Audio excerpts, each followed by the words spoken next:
Hello, this is an introduction to cold baths.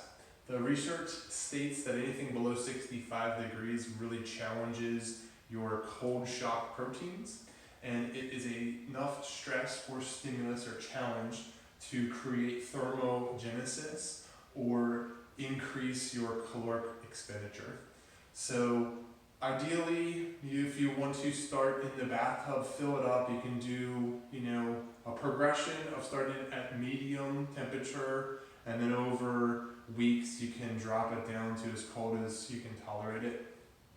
So you can change or adjust that. You're shooting for kind of 1 to 3 minutes in the cold bath environment. Over time, again, you're trying to progress that. Ideally, you're trying to work up to 3 to 5 minutes. Too long in the cold can be really unsafe. You can get hypothermia. So be mindful of that. You can start out with less time and work over or work up with the challenge. And then try to do that every other day. So 3 to 4 times a week is what I shoot for.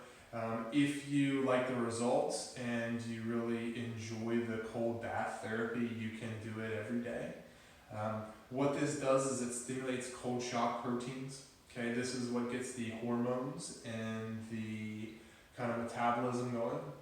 This creates brown fat kind of adaptation, and the goal is we're trying to stress your body or challenge it, and that really is a demand on calories, and it increases your metabolism.